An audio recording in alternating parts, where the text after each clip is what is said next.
Hello everyone, way to humanities में आप सबका फिर से एक बार बहुत बहुत स्वागत है। आज का ये वीडियो भी आप सबके लिए बहुत ही ज़्यादा इम्पॉर्टेंट है, क्योंकि इस वीडियो में मैंने भारतेंदु हरिश्चंद्र की मुकरियाँ पाठ के कठिन शब्दों के अर्थ, व्याख्या, इम्पॉर्टेंट एमसीक्यूज़ और जितने भी मुहावरे इसमें प्रयोग किए गए हैं उन सब के अर्थ को एक्सप्लेन किया है। जैसा कि आपको पता है कि आपके सिलेबस में मुहावरे के अर्थ को भी शामिल किया गया है और इस चैप्टर में सबसे ज़्यादा मुहावरे हैं, इसलिए मैंने एक ही वीडियो बनाया है जिसमें आपको पूरा का पूरा चैप्टर एक्सप्लेन किया गया है, कठिन शब्दों के अर्थ भी बताए गए हैं, इम्पॉर्टेंट एमसीक्यूज़ को भी एक्सप्लेन किया है और मुहावरे भी शामिल किए हैं। इससे पहले की वीडियो में मैं अमीर खुसरो, सूरदास, बिहारी लाल के दोहे का एक्सप्लेनेशन अपलोड कर चुकी हूँ। उसमें भी उनके कठिन शब्दों के अर्थ, व्याख्या, इम्पॉर्टेंट एमसीक्यूज़ और साथ ही साथ इनमें जो भी अलंकार प्रयोग किए गए हैं उन सब के बारे में अच्छे से एक्सप्लेन किया है। अगर आपने वीडियो नहीं देखी है तो मेरे चैनल पे क्लास 11 सेमेस्टर 1 के हिंदी के प्लेलिस्ट में जाकर इन्हें प्राप्त कर सकते हैं। ये सारे ही वीडियोस आपके एग्ज़ाम्स के लिए बहुत ही ज़्यादा ज़रूरी है। और मैं आपसे कहना चाहती हूँ कि मैं आप सबके लिए इतनी मेहनत कर रही हूँ, तो मेरी मेहनत का इनाम ज़्यादा से ज़्यादा लाइक्स और कमेंट के साथ देने की कोशिश करें, क्योंकि बहुत कम ही बच्चे हैं जो कि मुझे रिस्पॉन्स कर रहे हैं। तो प्लीज़ कमेंट करके मुझे बताएं कि मेरे वीडियोस आपके लिए कितने हेल्पफुल हो रहे हैं। तो चलिए शुरू करते हैं भारतेंदु हरिश्चंद्र जी की मुकरियाँ।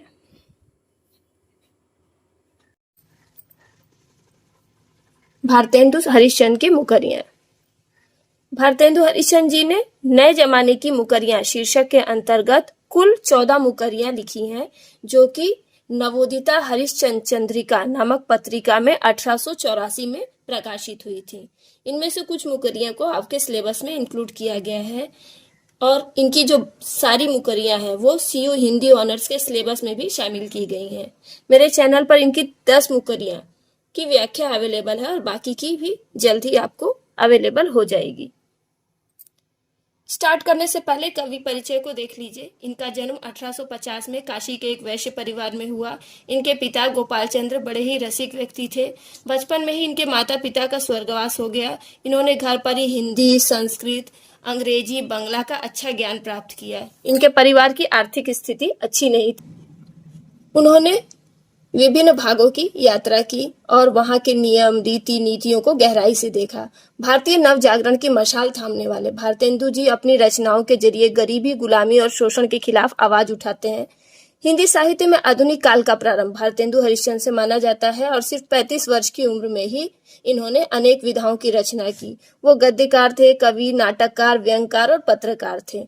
उन्होंने बाला बोधिनी पत्रिका, हरिश्चंद्र पत्रिका, कवि वचन सुधा पत्रिकाओं का संपादन किया और 18 वर्ष की उम्र में ही कवि वचन सुधा पत्रिका निकाली, जिसमें उस वक्त के बड़े बड़े विद्वानों की रचनाएं प्रकाशित होती थी।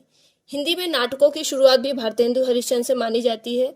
नाटक भारतेंदु युग के पहले भी लिखे गए थे, लेकिन खड़ी बोली में नाटक लिखने का श्रेय भारतेंदु हरिश्चंद्र को ही दिया जाता है। भारतेंदु हरिश्चंद्र हिंदी साहित्य के एक पूरे युग का प्रतिनिधित्व करते हैं, इसलिए इस काल को भारतेंदु युग के नाम से जाना जाता है। इनकी मुकरियां लोक जीवन में बहुत प्रचलित थी। मुकरी एक बहुविकल्पीय शब्द है जिसका लक्ष्य मनोरंजन के साथ बौद्धिक कुशलता की परीक्षा होता है। अपनी मुकरियों में मनोरंजन तो करते ही हैं, साथ में अंग्रेजों की नस्लीय सोच पर ही प्रहार किया है इन्होंने। शरीर के अस्वस्थ होने और दुश्चिंताओं के कारण 35 वर्ष की अल्पायु में ही 1885 में इनका निधन हो गया। ये जो मुकरियां इनकी शामिल की गई हैं, मुकरी जो शब्द है इसका अर्थ होता है किसी बात को कहना और फिर उससे मुकर जाना। तो चलिए शुरू करते हैं इसकी व्याख्या को। चलिए शुरू करते हैं भारतेंदु हरिश्चंद्र जी की मुकरियां। सब गुरुजन को बुरो बतावे, अपनी खिचड़ी अलग पकावे, भीतर तत्व न झूठी तेजी, क्यों सखी सज्जन नहीं अंग्रेजी। एक सखी दूसरी सखी से पूछती है कि बताओ तो वो कौन है जो हमारे गुरुजनों द्वारा दी गई शिक्षा को बुरा बताता है, मीन्स हमारी भारतीय शिक्षा की बुराई करता है, उसकी कमियां निकालता है, अपनी खिचड़ी अलग पकाता है, अपना अलग ही ज्ञान देता है और लोगों को उनके परिवार से अलग कर देता है। अपनी खिचड़ी अलग पकाना एक मुहावरा है जिसका अर्थ है मिलजुल कर काम न करना या परिवार से अलग कर देना। भीतर तत्व न झूठी तेजी, उसके भीतर कोई तत्व, कोई सार नहीं है, कोई श्रेष्ठता है ही नहीं, और झूठी तेजी दिखाता है, झूठ बोलने में बहुत तेज है और कोई ज्ञान की बातें इसे नहीं आती। क्यों सखी सज्जन नहीं अंग्रेजी। तो दूसरी सखी बोलती है कि क्या वो कोई सज्जन है, तो पहली सखी उसकी बात से मुकर जाती है और कहती है नहीं, ये तो अंग्रेजी है। अंग्रेजी शिक्षा व्यवस्था जो थी उसमें पुरानी हमारे जो गुरुओं की शिक्षा थी उसको बुरा बताया गया था, उसकी कमियां बताई गई थी, और अंग्रेज लोग अपनी अंग्रेजी शिक्षा को सर्वश्रेष्ठ बताते थे और उसकी बड़ाई करते थे और लोगों को अंग्रेजी शिक्षा पाने के लिए प्रेरित करते थे, जबकि इसके भीतर ना तो कोई तत्व था, केवल झूठी तेजी प्रकट होती थी। अगली मुकरी। धन लेकर कछु काम न आव, ऊंची नीची राह दिखाओ, समय पड़े पर सीधे गूंगी, क्यों सखी सज्जन नहीं सखी चूंगी। प्रस्तुत मुकरी में एक सखी दूसरी सखी से कहती है कि बताओ तो सखी वो कौन है जो हमसे धन वसूल कर लेती है लेकिन हमारे काम नहीं आती। हमें पैसा तो देना पड़ता है लेकिन वो हमारे किसी भी काम नहीं आता। ऊंची नीची राह दिखाए, और पैसा लेने के बाद हमें उल्टी सीधी राह दिखाई जाती है, हमारा गलत मार्गदर्शन किया जाता है। समय पड़े पर सीधे गूंगी, और जब समय आ जाता है यानी हमें जरूरत पड़ती है, मुसीबत में होते हैं, तो वो सीधे गूंगी हो जाती है, चुप्पी साध लेती है, अर्थात हमारी सहायता करने के लिए किसी तरह से आगे नहीं बढ़ती। तो दूसरी सखी कहती है कि क्या तुम किसी सज्जन की बात कर रही हो, तो उत्तर में पहली सखी कहती है कि नहीं, मैं तो चुंगी की बात कर रही हूँ। चुंगी एक प्रकार का टैक्स था जो कि अंग्रेजों द्वारा लगाया गया था भारतीयों पर। अंग्रेज भारतीयों से तरह तरह के टैक्स वसूल करते थे और अलग अलग नियम कानून बनाकर उनका फायदा उठाते थे। इसके माध्यम से वो भारतीयों का जी भर के शोषण करते थे। तो यहाँ पर इस मुकरी के माध्यम से भारतेंदु जी ने अंग्रेजी शासन व्यवस्था पर कड़ा प्रहार किया है। अब देखिए अगली मुकरी। सते आठे मुँह घर आवे, तरह तरह की बात सुनावे, घर बैठा ही जोड़े तार, क्यों सखी सज्जन नहीं अखबार। इस मुकरी में एक सखी दूसरी सखी से बोलती है कि बताओ तो वो कौन है जो 7वें 8वें दिन में हमारे घर आता है और घर आकर हमें तरह तरह की बातें बताता है, देश दुनिया की जानकारी देता है और घर बैठे ही हमारा पूरी दुनिया से तार जोड़ता है, यानी संपर्क जोड़ता है। कहने का मतलब है कि हम घर बैठे बैठे ही पूरी दुनिया में कौन सी घटना कहाँ घट रही है इसकी जानकारी हासिल कर लेते हैं। इसके साथ ही नई नई बातें हमें जानने को मिलती हैं। तो इस पे दूसरी सखी कहती है कि क्या तुम किसी सज्जन की बात कर रही हो, तो पहली सखी उत्तर में कहती है अरे नहीं, मैं तो अखबार के बारे में बात कर रही हूँ। उस समय अधिकतर अखबार साप्ताहिक हुआ करते थे जो कि 7वें 8वें दिन में प्रकाशित होते थे और पूरे सप्ताह की जितनी भी खबर होती है, जानकारी होती है, वो लोगों को प्रदान करते थे। तो यहाँ पर अखबार के बारे में अखबार की विशेषता बताई गई है कि अखबार जो होते हैं वो हमें देश दुनिया की जानकारी देते हैं और घर बैठे बैठे ही पूरी दुनिया से हमारा संपर्क जोड़ लेते हैं। और हिंदी का पहला समाचार पत्र उदंत मार्तंड था जो कि वो भी एक साप्ताहिक पत्र था। अगली मुकरी। भीतर भीतर सब रस चूसे, हंसी हंसी के तन मन धन मुंह से, जाहिर बातन में अति तेज, क्यों सखी सज्जन नहीं अंग्रेज। यहाँ पर एक सखी दूसरी सखी से कहती है कि वो कौन है जो भीतर भीतर सब रस चूस लेता है, अंदर ही अंदर हमारा शोषण करता है, हमारा फायदा उठाता है और हंस हंस के तन मन धन मूसना अर्थात लूट लेना, हंस हंस के हमारा तन मन सब कुछ लूट लेता है। और बातें बनाने में तो वो बहुत तेज है, जाहिर बातन में अति तेज, बातें प्रकट करने में, बातें जाहिर करने में तो वो बहुत ही तेज है।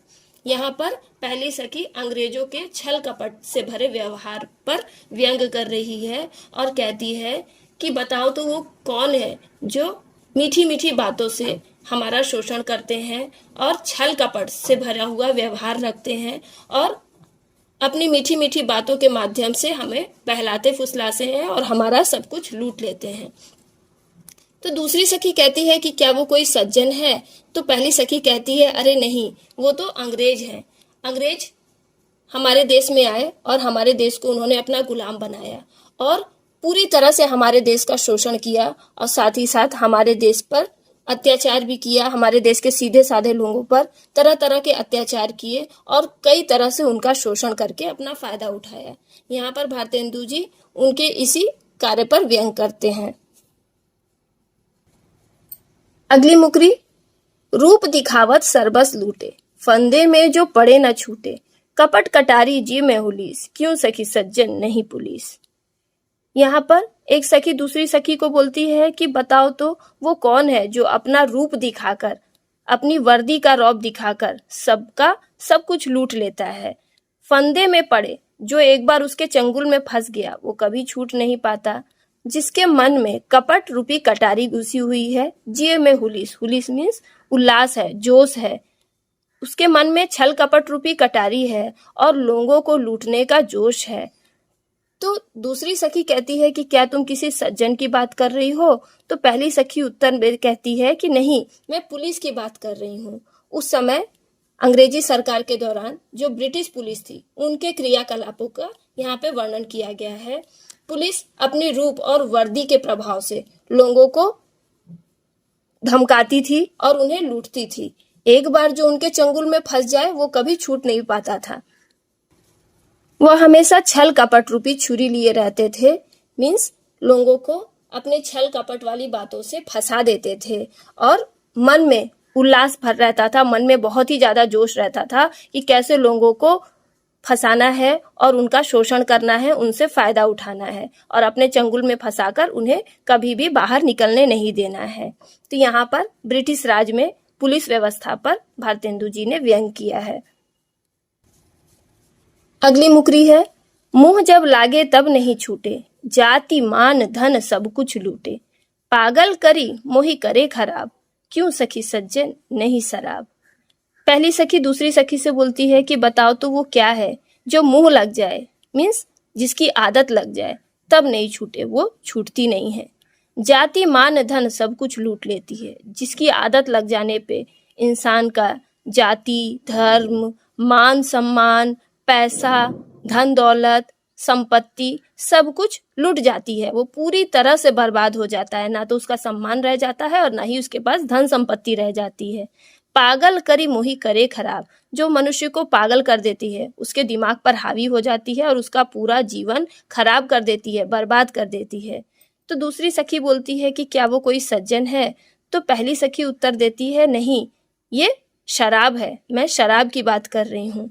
शराब की लत जब मनुष्य को एक बार लग जाती है तो वो चाहकर भी उससे पीछा नहीं छुड़ा पाता, वो चाहकर भी उससे मुक्ति नहीं पा सकता। और जब मनुष्य को शराब की लत लग जाती है तो वो उसके लिए इतना बेचैन हो जाता है कि वो अपना सब कुछ, अपना घर, संपत्ति सब कुछ नष्ट कर देता है, बर्बाद कर देता है। वो पूरी तरह से नशे में पागल हो जाता है, इस कारण उसका पूरा का पूरा जीवन खराब हो जाता है। तो यहाँ पर शराब के ऊपर भारतेंदु जी ने व्यंग किया है, क्योंकि शराब की लत मनुष्य के हंसते खेलते जीवन को बर्बाद कर देती है। अगली मुकरी जो है वो पहले ही 5वें नंबर की मुकरी को ही दोहराया गया है, तो इसे दोबारा एक्सप्लेन करने की जरूरत नहीं है। अब चलते हैं इस चैप्टर के इम्पोर्टेंट MCQs, वर्ड मीनिंग और मुहावरे की तरफ। तो हम शुरुआत करते हैं मुकरियों के शब्दार्थ से, क्योंकि एग्जाम में कठिन शब्दों के अर्थ भी पूछे जाते हैं। तो फटाफट अब अपनी नोटबुक निकाल लीजिए और कठिन शब्दों के अर्थ को लिखना शुरू कीजिए। बुरो बतावे का अर्थ है खराब बताना। अपनी खिचड़ी अलग पकाना यानी मिलजुल कर काम ना करना। तत्व यानी सार, झूठी तेजी यानी व्यर्थ की चालाकी या झूठा दिखावा कर। अगली मुकरी, धन लेकर कछु काम नाव। कछु यानी कुछ, काम नाव यानी मदद ना करना। ऊंची नीची राह दिखाओ यानी उल्टा सीधा मार्ग दिखाना। समय पड़े जरूरत पड़ने पर। सीधे गूंगी यानी चुप हो जाना। चुंगी अर्थात टैक्स या कर। अगली मुकरी, सतें अठवें मोघराव। सतें अठवें यानी 7वें 8वें दिन। मोह यानी में। आवे यानी आना। बात सुनावे यानी जानकारी देना। जोड़े तार यानी संबंध जोड़ना। अगली मुकरी, भीतर भीतर सब रस चूसे। भीतर भीतर यानी अंदर ही अंदर। रस चूसना यानी आनंद लेना या शोषण करना। हंसी हंस के, मीठी मीठी बातें बोलकर। मुंह से यानी लूट लेना या शोषण करना। जाहिर यानी प्रकट करना। बातन यानी बातचीत में। अति मने बहुत ही। तेज यानी चालाक होना। अगली मुकरी, रूप दिखावत सर्वस लूटे। रूप दिखावत यानी चेहरा या स्वरूप दिखाना। सर्वस लूटे सब कुछ लूट लेना। फंदे में यानी चंगुल में फंसना। कपट, धोखा या छल। कटारी यानी छुरी या चाकू। जी यानी मन।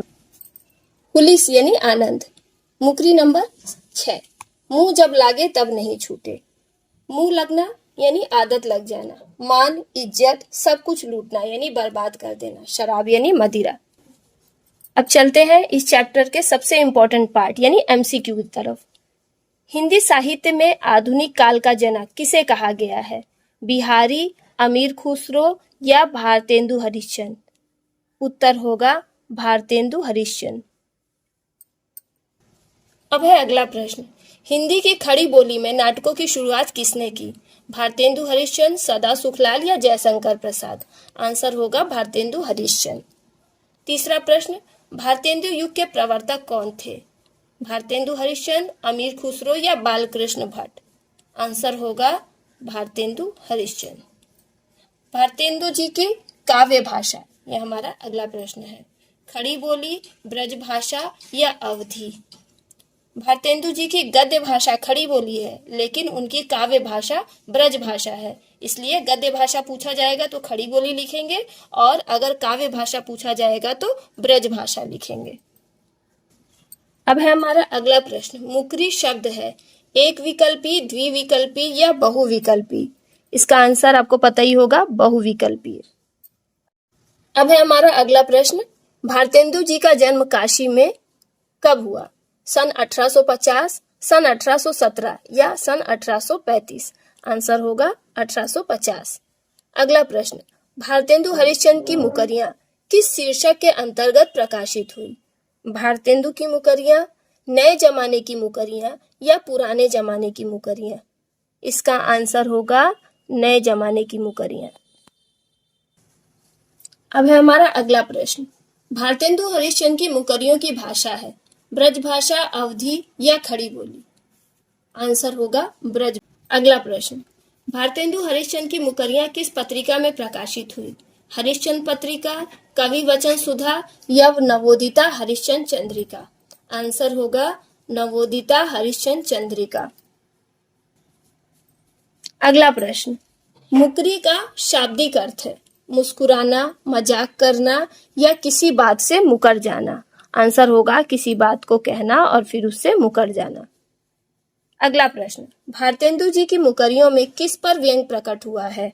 ऑप्शन है अंग्रेज तथा अंग्रेजी शिक्षा, प्राचीन शिक्षा या वेद की शिक्षा? आंसर आपको पता ही होगा, अंग्रेज एवं अंग्रेजी शिक्षा। अगला प्रश्न। बाला बोधनी, कवि वचन सुधा तथा हरिश्चंद्र पत्रिका का संपादन किसने किया? इसमें से किसी एक पत्रिका का नाम दे दिया जाएगा, बाला बोधनी, कवि वचन सुधा या हरिश्चंद्र पत्रिका। और इनके संपादक कौन थे? रामचंद्र शुक्ल, भारतेंदु हरिश्चंद्र या फिर अज्ञेय? आंसर होगा भारतेंदु हरिश्चंद्र। हमारा अगला प्रश्न है। मुकरी का उद्देश्य है मजाक उड़ाना, निंदा करना या मनोरंजन के साथ बौद्धिक कुशलता की परीक्षा? आंसर होगा मनोरंजन के साथ बौद्धिक कुशलता की परीक्षा। अगला प्रश्न।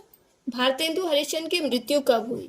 1850, 1885 या 1880? आंसर 1885। अगला क्वेश्चन। सब गुरुजन को बुरा बताती है कौन? पाश्चात्य शिक्षा, आधुनिक शिक्षा या वैदिक शिक्षा? आंसर होगा पाश्चात्य शिक्षा, जिसे हम अंग्रेजी शिक्षा भी कह सकते हैं। अगला प्रश्न। भीतर तत्व न झूठी तेजी पंक्ति में किसकी ओर संकेत किया गया है? आधुनिक शिक्षा, अखबार या अंग्रेजी शिक्षा? सही उत्तर होगा अंग्रेजी शिक्षा। अगला प्रश्न। चुंगी का क्या अर्थ है? टैक्स, वेतन या ब्याज? आंसर होगा टैक्स। अगला प्रश्न है। 7वें 8वें म्योघराव पंक्ति में सांकेतिक वस्तु क्या है? 7वें 8वें दिन में आती है कौन? अखबार, पुलिस या अंग्रेज? आंसर होगा अखबार। अगला प्रश्न। वह कौन है जो तरह तरह की बातें सुनाता है और घर बैठे ही दुनिया से हमारा संपर्क जोड़ता है? सज्जन, पुलिस या अखबार? आंसर होगा अखबार। हमारा अगला प्रश्न। जो एक बार इनके फंदे में पड़ जाए वो नहीं छूट पाता, वो कौन है? सज्जन, शराब या पुलिस? आंसर होगा पुलिस। अगला प्रश्न, किसके मन में कपट रूपी कटारी और दूसरों को लूटने का जोश है? पुलिस, सज्जन या कानून? आंसर होगा पुलिस। अगला प्रश्न, कौन मनुष्य को पागल कर उसका जीवन खराब कर देता है? अंग्रेज, पुलिस या शराब? उत्तर होगा शराब। अगला प्रश्न, जाहिर बातन में अति तेज पंक्ति से सांकेतिक पात्र कौन है? ऑप्शन है सज्जन, अंग्रेज या पुलिस। बातों में तेज किसे कहा गया है? अंग्रेजों को। अब हमारा अगला प्रश्न, जाति, मान और धन सब कुछ लूट लेती है, कौन लूट लेता है? नियति, शराब या हिंसा? आंसर होगा शराब। अगला प्रश्न, अंग्रेजों की भारतीयों के प्रति सोच थी, कैसी सोच रखते थे अंग्रेज भारतीयों के प्रति? नस्लीय सोच, हितकारी सोच या भावनात्मक सोच? आंसर होगा नस्लीय सोच। अगला प्रश्न, समय पड़ने पर सीधी गूंगी हो जाती थी, कौन? पुलिस, सरकार या चुंगी? आंसर होगा चुंगी। अब हमारा अगला प्रश्न, अपनी खिचड़ी अलग पकाती है, कौन? पुलिस, अंग्रेजी या चुंगी? आंसर होगा अंग्रेजी, अंग्रेजी शिक्षा। अगला क्वेश्चन, भीतर भीतर सब रस चूसते हैं, कौन है जो भीतर ही भीतर हमारा सारा रस चूस लेते हैं, यानी हमारा शोषण करते हैं? अंग्रेज, पुलिस या सज्जन? आंसर होगा अंग्रेज। ऐसे तो पुलिस भी हो सकता है, लेकिन हमें टेक्स्ट बुक को फॉलो करना है। टेक्स्ट बुक में जो लाइन जिसके लिए मेंशन की गई है, हम लोग उसी ऑप्शन पे टिक लगाएंगे। ठीक है, तो अपनी खिचड़ी अलग पकाना ये अंग्रेजी शिक्षा के लिए, और भीतर भीतर सब रस चूस लेना ये अंग्रेजों के लिए प्रयोग किया गया है। अगला प्रश्न, भारतेंदु हरिश्चंद्र की नए जमाने की मुकरियां नवोदिता हरिश्चंद्र चंद्रिका पत्रिका में कब प्रकाशित हुई? सन 1850, सन 1884 या 1885? इसका सही आंसर है 1884। अगला प्रश्न है, सतें अठे मो घर आवे पंक्ति में कौन से समाचार पत्र के बारे में कहा गया है? ऑप्शन है दैनिक, साप्ताहिक या मासिक? आंसर होगा साप्ताहिक। हमारा अगला प्रश्न, रूप दिखावत सरबस लूटे पंक्ति किस विधा में रचित है? पहेली, दोहा या मुकरी? उत्तर होगा मुकरी। इस तरह से इस चैप्टर से कोई भी लाइन दी जाएगी और पूछा जाएगा कि ये किस विधा में रचित है, तो आपको मुकरी लिखना है। अगला प्रश्न, घर बैठा ही जोड़े तार पंक्ति के रचनाकार कौन है? इस तरह से भी प्रश्न पूछा जाएगा। टेक्स्ट बुक से कोई भी लाइन दे दी जाएगी और इसके रचनाकार कौन है, किस पाठ से ली गई है? ऑप्शन देखिए, अमीर खुसरो, भारतेंदु हरिश्चंद्र या सूरदास? आंसर होगा भारतेंदु हरिश्चंद्र। अगला प्रश्न, हंसी हंसी के तन मन धन मुंह से पंक्ति की भाषा क्या है? इस तरह से भी कोई भी लाइन देकर भाषा पूछी जाएगी। अवधि, ब्रज भाषा या खड़ी बोली? तो आपको ब्रज भाषा टिक करना है। अगली मुकरी, दूसरी सखी प्रत्येक मुकरी में किसकी ओर संकेत करती है? ऑप्शन है अंग्रेज, सज्जन या पुलिस? दूसरी सखी हर एक मुकरी में क्या उत्तर दे रही है? सज्जन। अगला प्रश्न, भारतेंदु जी की मृत्यु कब हुई? 35 वर्ष में, 30 वर्ष में या 40 वर्ष में? आंसर होगा 35 वर्ष में।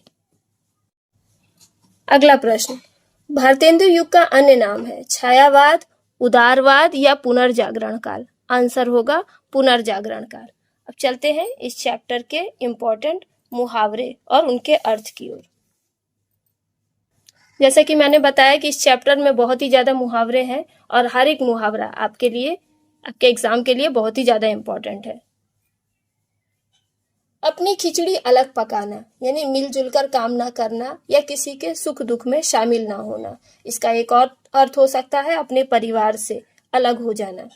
झूठी तेजी दिखाना, झूठा दिखावा करना या व्यर्थ की चालाकी दिखाना। अगला मुहावरा, ऊंची नीची राह दिखाना यानी उल्टा सीधा ज्ञान देना या गलत मार्गदर्शन करना। अगला मुहावरा गूंगा हो जाना यानी चुप हो जाना या कोई उत्तर ना देना। नेक्स्ट, तरह तरह की बात सुनाना यानी देश विदेश की खबर या जानकारी देना। अगला मुहावरा तार जोड़ना यानी संबंध जोड़ना। अगला मुहावरा भीतर भीतर रस चूसना यानी छल कपट के माध्यम से शोषण करना। अगला मुहावरा हंस हंसकर तन मन मूसना यानी मीठा मीठा बोलकर मनुष्य को लूटना। अगला मुहावरा बातों में तेज होना यानी चालाकी से भरी बातें करना। अगला सर्वस्व लूटना यानी बर्बाद कर देना। अगला मुहावरा फंदे में पड़ना यानी जाल में फंसना या चक्कर में पड़ना। मुंह लगना यानी आदत लग जाना। रूप दिखाना यानी वास्तविक चेहरा प्रकट करना। कपट कटारी जीव में हुलीस का अर्थ है मन में छल कपट रखना और दूसरों को ठगने का जोश रखना। अंतिम मुहावरा समय पड़े पर गूंगा होना यानी मुसीबत आने पर काम ना आना या सहायता करने से मना कर देना। तो ये थे इस चैप्टर के इम्पोर्टेंट मुहावरे। वीडियो यहीं पे खत्म होती है। उम्मीद करती हूँ कि मेरी वीडियो आपके एग्जाम्स के लिए बहुत ही ज़्यादा यूजफुल होगी, और अगर आपको ये वीडियो अच्छी लगी हो तो अपने व्यूज़ ज़्यादा से ज़्यादा कमेंट करें, वीडियो को लाइक करें, और जिन्होंने भी चैनल को सब्सक्राइब नहीं किया है फटाफट मेरे चैनल को सब्सक्राइब करें, क्योंकि आने वाले समय में भी ये चैनल आपके लिए बहुत ही ज़्यादा इम्पोर्टेंट होने वाला है और मैं आपके लिए और भी ज़्यादा इम्पोर्टेंट कॉन्सेप्ट्स लाने वाली हूँ। So keep watching my video and thank you.